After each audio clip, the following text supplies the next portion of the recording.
So guess what Tennessee officially has done to win, has won? What?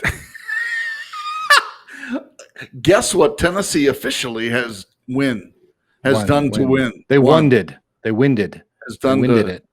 What has Tennessee done What is now? Tennessee number one in now? Oh, I did not know what the heck you were talking about. Yeah, that's what I was talking about. Tennessee is number one in tickling crimes. Yes, absolutely. That and COVID. Oh, ooh, Yeah. COVID too. Yep. Now when this airs, will have been 2 weeks ago, so we might not be anymore. Okay. But you never know. So yeah. And I know before we started the program, I had asked you, do you like mid-century modern homes?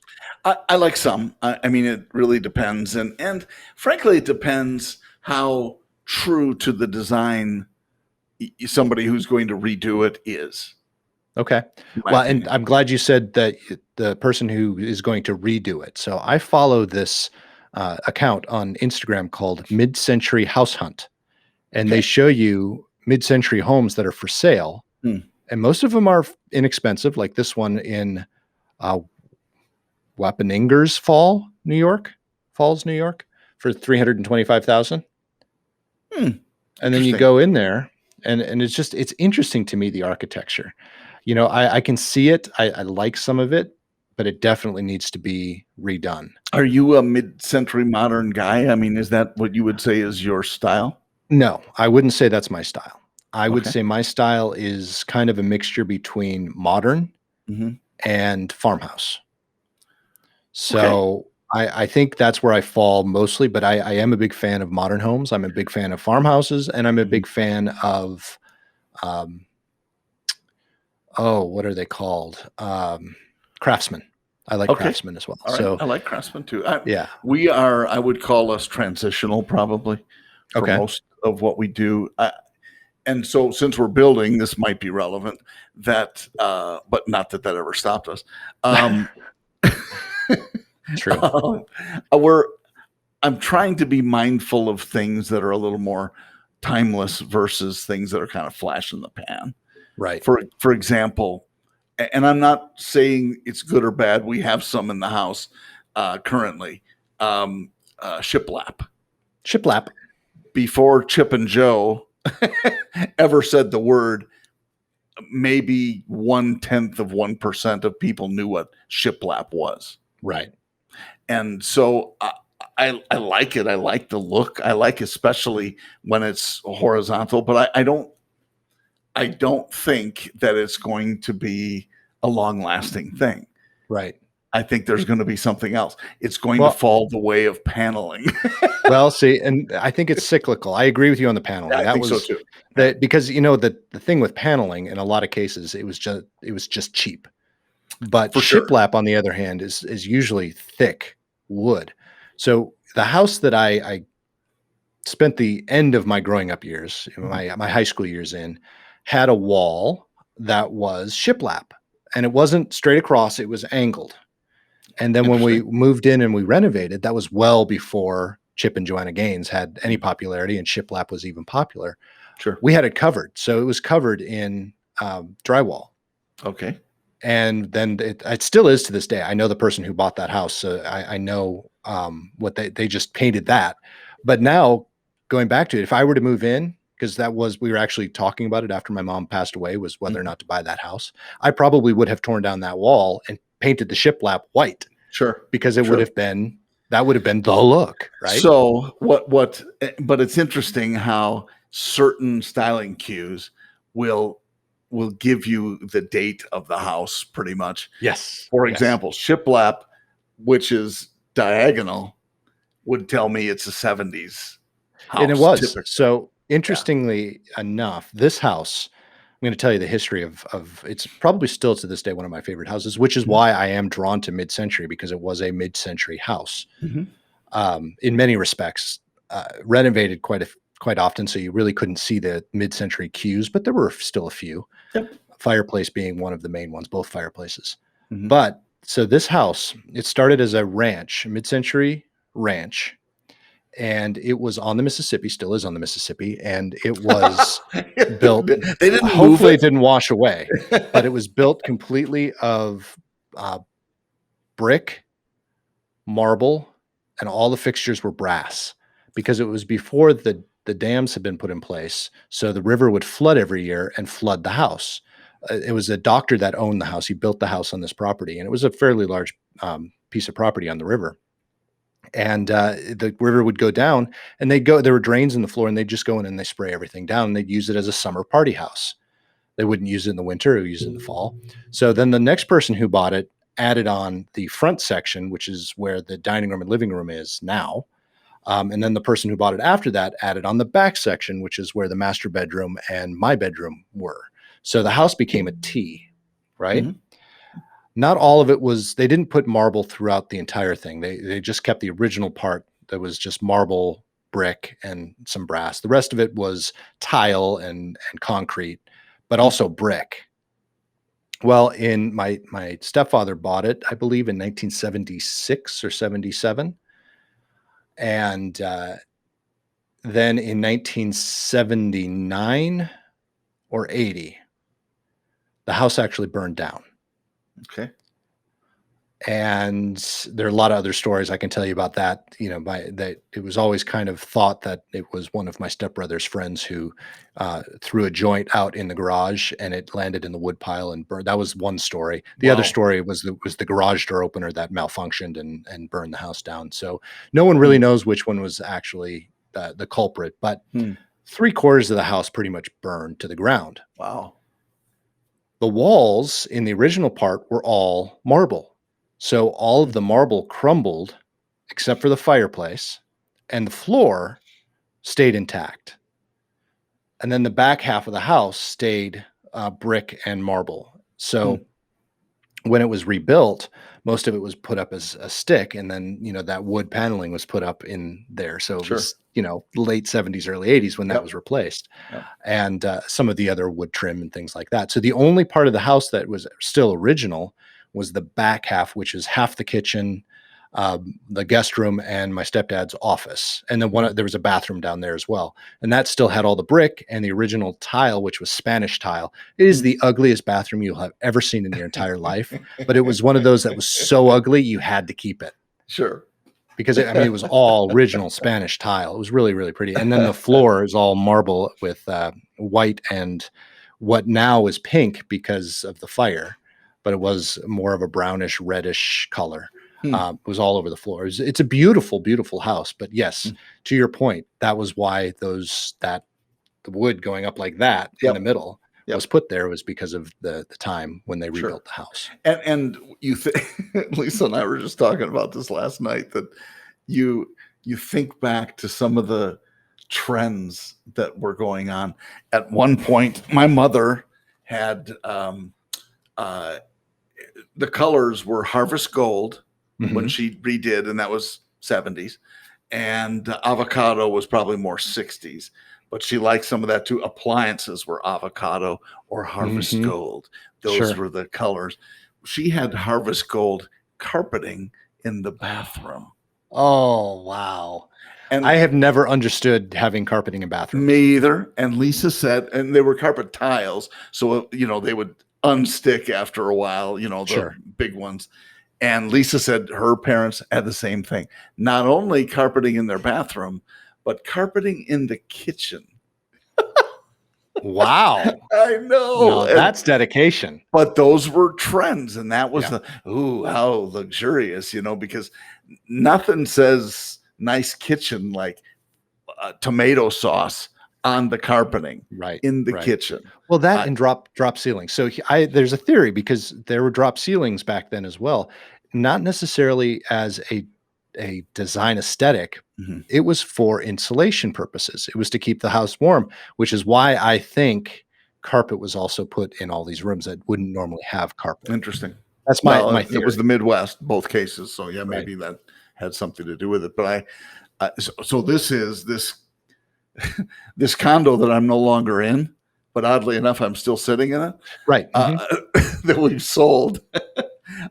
This is the first place I've been in, the first that I've owned that has the radiant heat in floor Oh, nice. heating. Yeah. And so you can appreciate this being a Minnesotan, that you have, I mean, basements are just inherently cold. Yes. And they always have been in Wisconsin. And this is the toastiest basement I've ever been in. It's just amazing because under where I'm sitting in my office, which is the lowest level of the house, and the next level up, there are these essentially hoses with water running through them. This is and it's a sore spot right now because we have to replace the water heater that does the heating. Okay. It not only heats the water for the house, showers and whatnot, it heats the water for those. So it's a high-end water heater, and we have to replace it before we leave. No. Yeah, no. So delighted. But whatever, because it's the right thing to do. So that's why we're going to do it. Anyway, but long story short, it's funny to see how times change and how people, and you wonder, like, so farmhouse sinks, which I like. I like the look. I do too. Yeah. I like them, especially with stainless. Yes. Because it's kind of a neat look. Or copper. Have you seen some copper ones? Yes. Oh, copper, especially the hammered copper. Yeah. Yes, I like that. But I'm not sure if they'll stand the test of time. That's, I guess, to me, the question I have, that is, and you can never guess, because I mean, that's the way they keep doing updates, is they change the styles and they change what's hot. But it's the same theory I have around everything is cyclical, because it's all about the money. Yep. For instance, low-rise jeans. I'm a big fan on women, especially of low-rise jeans. I don't care who. Not so much on dudes. But because the mom pants, this is a cycle. I remember when they were around the first time. Yep. And I remember when low-rise jeans were around the first time too. Right. I've been waiting for them to come back. They came back, and now they're gone again because the high waist. Well, some people look. I think the vast majority of women look much better in low-rise jeans. My opinion. I agree. Opinion. Yeah, but there. Designers, you better hurry up with the next round of low-rise jeans before Nick and I die. That's all I'm saying. It's probably very soon for me. Well, me too, I'm sure. But yes, shut up. But yes, I know. You may actually get back to mom jeans again. Yeah, you might. You lucky dog. You know, it's interesting, not to take this into a morbid direction, but I look at my two sides of the family, because I've got my mom's side that very few people make it past their 60s. Now, there are a lot, like my aunt is still alive, but my mom died at 60. Yeah. Her dad died at 62. Wow. You know, and quite a few people before that. We don't really have many records. Most of them died before that because they died in a concentration camp. That said, my dad's side of the family tends to live well into their 90s. So I'm looking at my dad going, yeah, he's 73 years old. He's probably got another good 20, 25 years. Sure. Before we even have to worry about that. But me, because of that, where am I going to land? I want to make it on my dad's side of the family. That's my goal. Yeah. But, I could end up with my mom's jeans, and I have no brother or sisters to kind of go, which one's it going to be? Compare. Yeah. And it's interesting too. Nothing is assured. Right. My dad was 53 when he died. So young. Yeah. Mom is 92 and still in reasonably good health. And we're very much blessed by that. She's awesome. She's a wonderful, it's just amazing how well she does. So I don't know, where do I fall? Well, let's see. My brother has had prostate cancer, but he was young enough, had it removed, and he's fine. He's healthy. Yeah. I've had multiple myeloma, and I'm fine. But fingers crossed. Know. Yeah. Well, yeah. I mean, I get blood tests every 3 months, so I kind of know that it's pretty consistent. But that may change at any time, and so you just don't know. And maybe it's and that's why you're doing. COVID's going to kill us all anyway. Exactly. So. But that's why you're on this podcast, because we've noticed that really famous people tend to live a lot longer. And so you decided, I'm going to start a podcast so I can become really famous, so I have better odds. That's my theory. Wow. Yeah. It seems it's really working. Our plan. I think it's a sound. I think it's very well. Our plan is working very well. And if you want to know our secrets, head it up to PoddiMouths.com. PoddiMouths.com. Did I hear PoddiMouths.com somewhere? Yes. Okay, then. Where did you hear it? I think I heard it out of my own mouth. Yeah. I just want to make sure everyone knows that you can go to PoddiMouths.com to learn more. Put the dot in there. Dot. PoddiMouths.com. Oh, now Yahoo's going to sue us. Oh, good. That old We're Yahoo. in trouble. I wish you wouldn't have done that. Yeah, go on. I'm sorry. I totally interrupted. Go on. What? You left me at low-rise jeans. Well, I figure if I make it to 70, I've won half the lottery. I'll actually probably start paying or spending money on lottery tickets at that point. Yes. What was way before your time, a comedian, Irma Bombeck, said, I figure I have about the same chance of winning the lottery whether I buy a ticket or not. That's really good. As silly and simple as that sounds, it's so true. It's accurate. Great point. Yes, that's a really good point. Yes, very funny. So let's see. Speaking of low-rise jeans, some of my favorite that Lisa used to have were from Victoria's Secret. Okay. Now Victoria's Secret is going a completely different route. Have you heard this? They're going to start selling underwear? They're changing their entire branding plan. I haven't heard this. They're pulling an Abercrombie and Fitch? It may even be more stark than that. They are going to stop let's see. They're going to go less is more? They're going to stop their fashion shows, I believe. Interesting. They're saying why, what happened, changes afoot. Here's what changed, There are several things. Consumers complained that the quality of the underwear had slipped and the slips had fallen under. Just kidding, I added that. And I was hoping someone would have. And the brand resorted to heavy discounting to shift stock.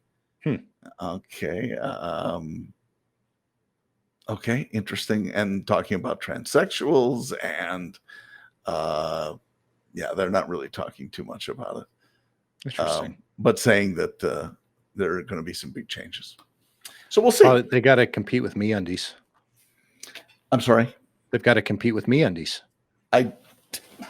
You can say you don't have to say. No. MeUndies. You got to compete with MeUndies. Now you sound like Dak Shepard. No, look up MeUndies. M-E. No, you look it up. I do not want that in my search history. You should. No, seriously. You should. Okay. I just want our listeners and viewers to know I'm doing this under duress. Yeah, well, you should get to know them because they do sponsor a lot of podcasts. They might someday sponsor our podcast. Maybe that's the hope. Is it? I have more pairs. It is MeUndies.com. I have more pairs of underwear thanks to this subscription service than I care to admit. But they are some of the most comfortable that you have ever worn. Well, this is the first underwear site that I've seen that has a Stegosaurus on the homepage. Yep. That's something you don't see every day. They have some interesting prints. They're cyclical as well. They change them up quite a bit. I have to be careful how I say this because if it's a pirate voice, it's going to sound different. Okay. Are you wearing MeUndies right now, Nick? I am. I'm wearing the Marvels. The who? The Marvel Universe. They have a Marvel Universe version. I don't want to see them. Okay.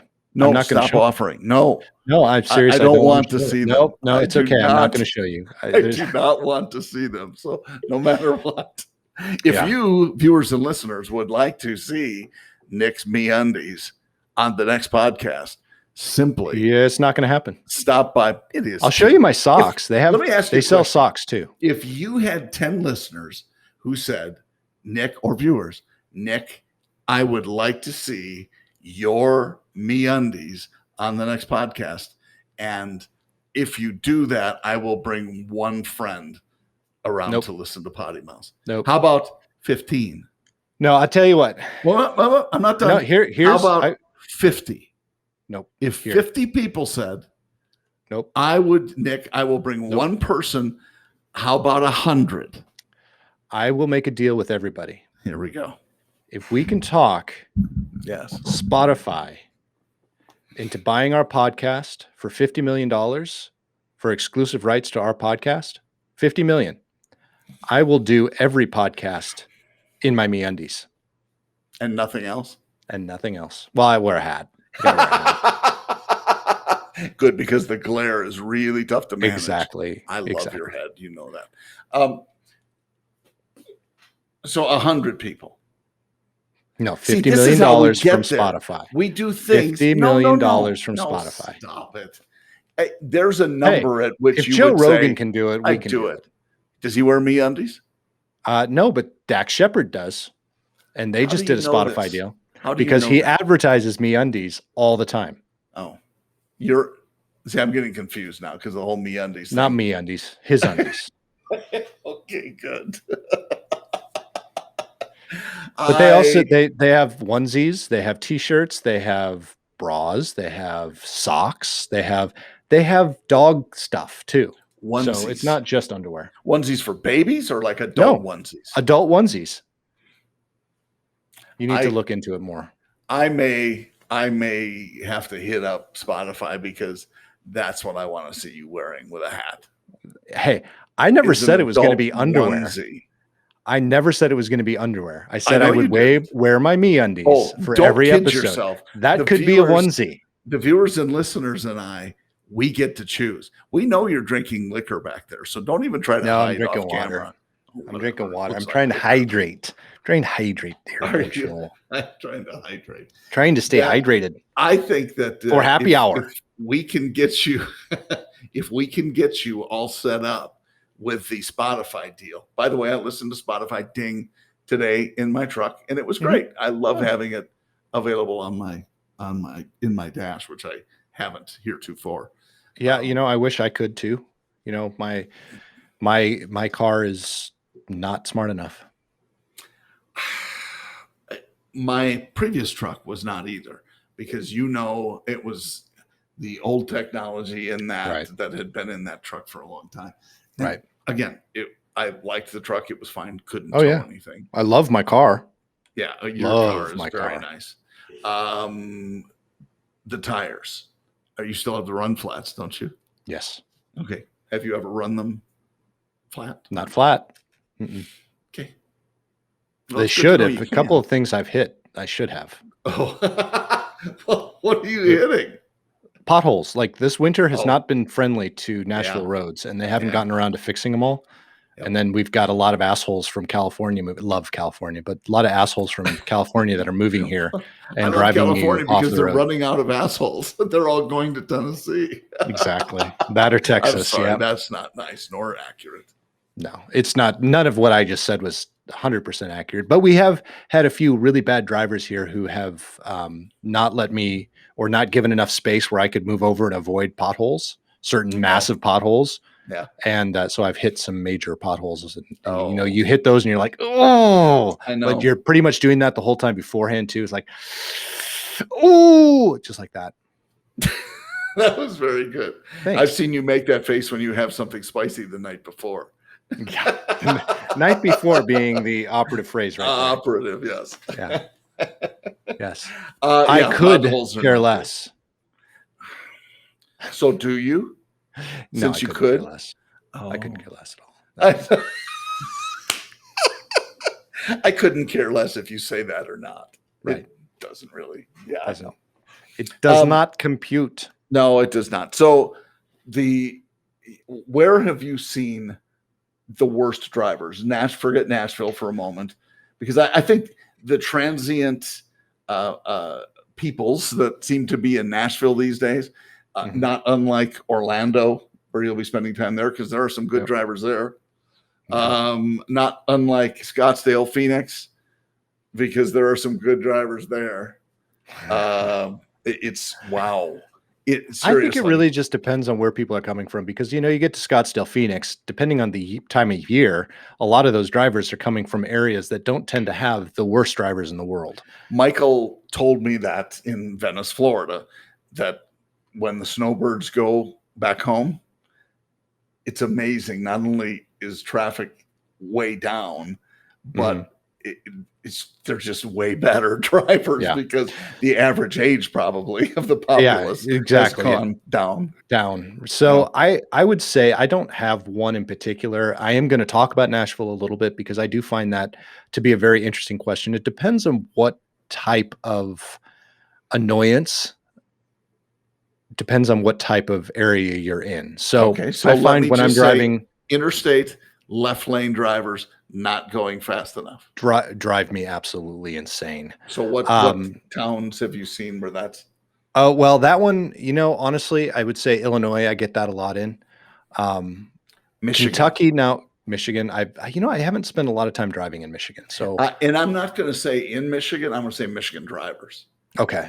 I see. And I when see I that a lived in lot. Yeah, Chicago, I I can saw recognize an that. inordinate number of Michigan drivers in the left lane, Yeah. and it just I'm not sure what that is. So Kentucky, I have a problem depending on what part of Kentucky, Okay. getting cut off quite a bit. Oh, So I used to say, and this is interesting. So in Nashville, and my wife didn't believe me until I think she rode in my car. So I had a small compact car before I had my Mercedes, right? And I would drive that car and I would constantly get cut off. Mm. Constantly. And the one thing that never fails in Tennessee and in Nashville, people they follow really close, so they're on your ass the whole time, and they change lanes without their turn signals all the time, and they'll do that in front of you. The nice thing about driving either an SUV, a truck, or a more expensive looking car, because you know what, there are more expensive cars than the one I drive, but most people still associate a Mercedes with high end, right? So the nice thing about that car, fewer people cut me off. okay. It's very interesting. Now I still get this tailgaters. I still get a lot of tailgaters, but fewer people will cut me off.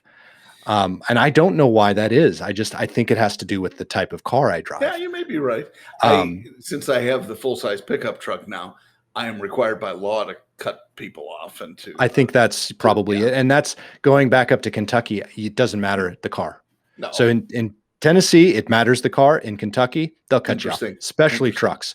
Always like to cut you off. And they also don't like to use, not all of them, but at least, I don't know, 25, 30% more do tend to cut you off and still use their blinker. So that's really nice.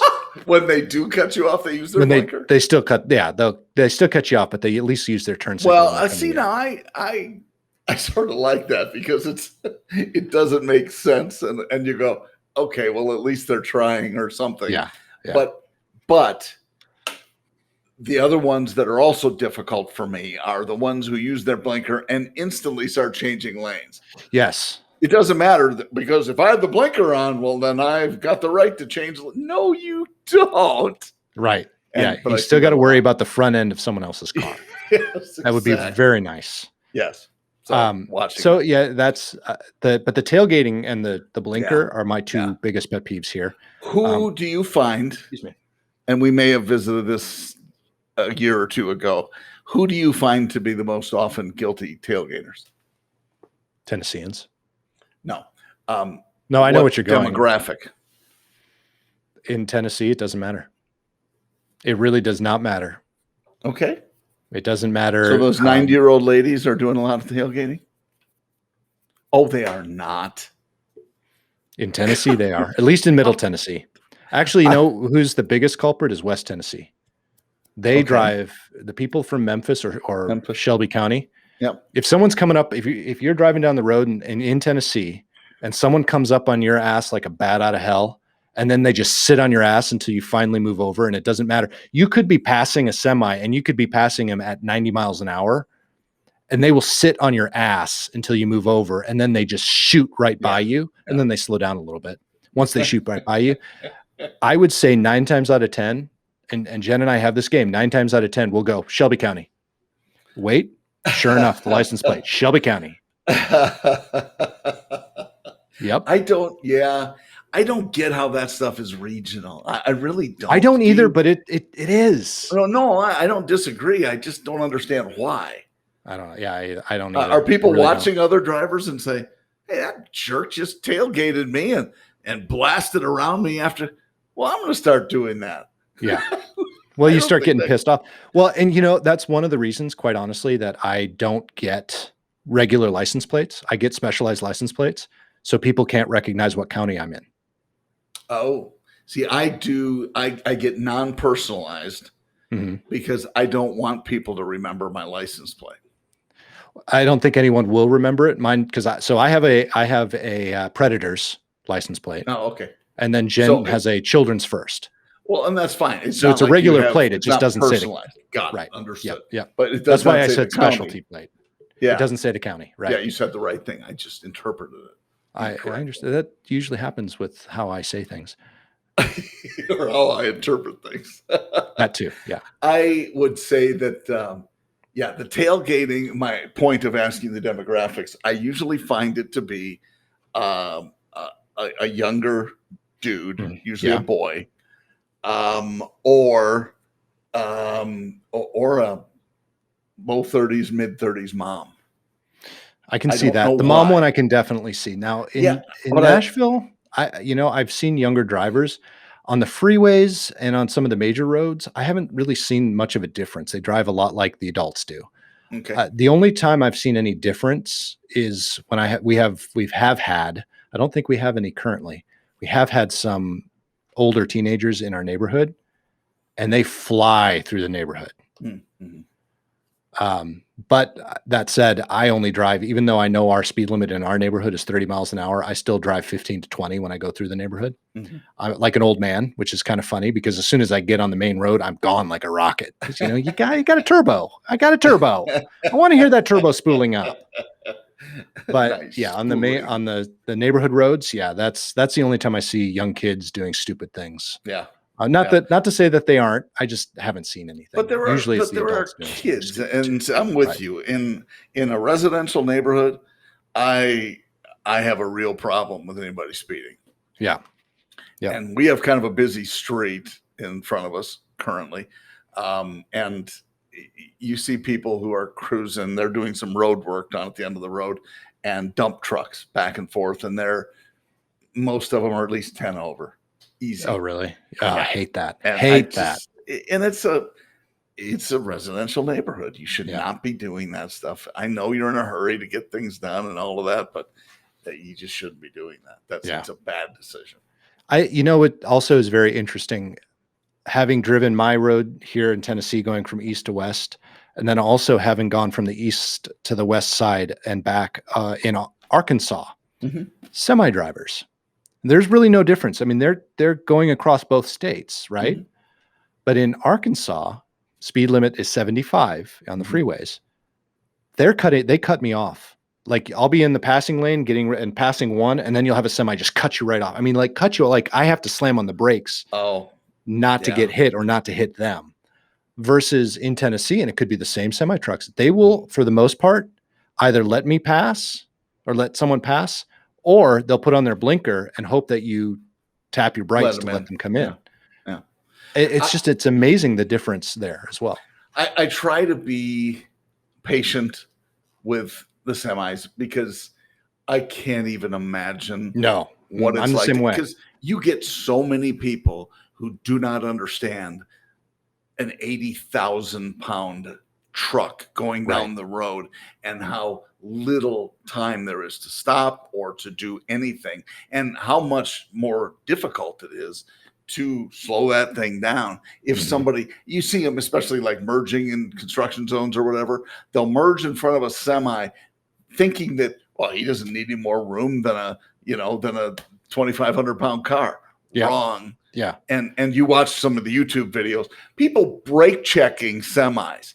Dumbest thing you've ever. What is wrong with you people? So annoying. I just, and if I'm in the semi, I know you see several of them who's just, hey, there's nothing I can do. Boom. Yep. And they all now, or almost all of them, have cameras. Yep. A lot of companies are doing that too with their company vehicles, Yeah. that they have cameras on board, and The smartest you thing they can could see do. all the stuff for sure. And it protects them from some of these idiots who are out there who just do stupid things. Yep. Crazy.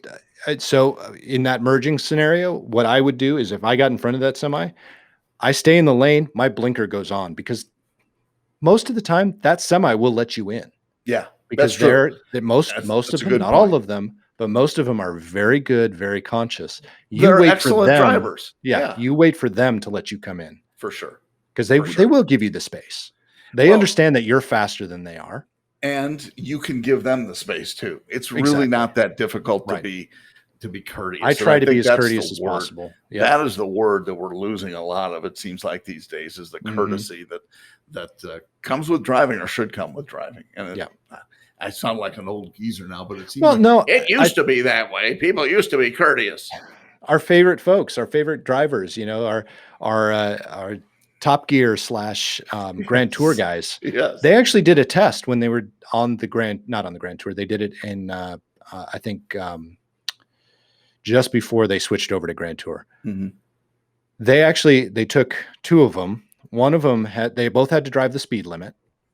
One of them stayed in one lane and didn't weave at all to get around people, and just stayed in one lane, but they couldn't go over the speed limit. The other one was allowed to weave between cars, but had to stay at the speed limit or below. And the difference in time that it made, and was supposed to be like an hour-long drive. I don't remember the exact numbers, but it was supposed to be, a certain distance, like 60 miles or something like that. The person that stayed in that one lane the whole time only was short against the other one by like a minute. The other one got to weave and go back and forth, and only made it there a minute sooner. Yeah. Not enough time to get out of your car and go into this wherever you're going. Yes. It really is about the perception of getting, but it's like being stuck in traffic on the interstate. You know what? A lot of people, me included, will take an exit. Mm-hmm. And what if it's, excuse me, a half mile of backup is all. And but it's stopped, and I need to take the exit. And that's why I rely way too heavily on Waze, because Waze will get around that. Yes. But sometimes Waze has screwed me. And Google's the same way, although Google's actually pretty good.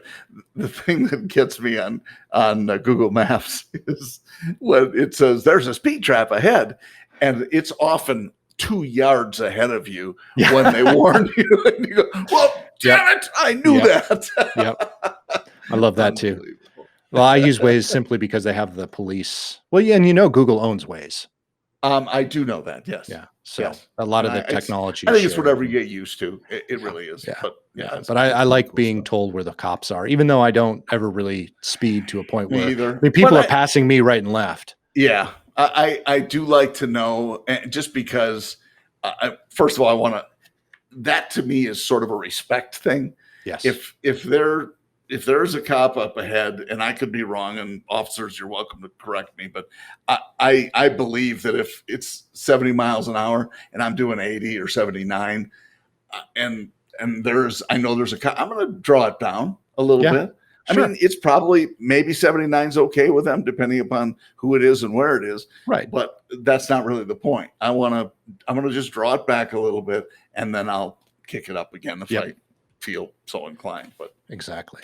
Yeah. So anyway. and speaking of that, and speaking of navigation and maps, I would love it if everyone on this listening to this podcast today would navigate to PoddiMouths.com.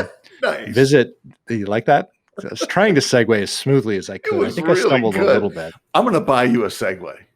Nice. I would love that. I could just get do it around pictures of us, cameras of us going around our rooms like this. That would be awesome. Well, if maybe we can attach a microphone on the Segway and do the podcast from the Segway. That's what I mean.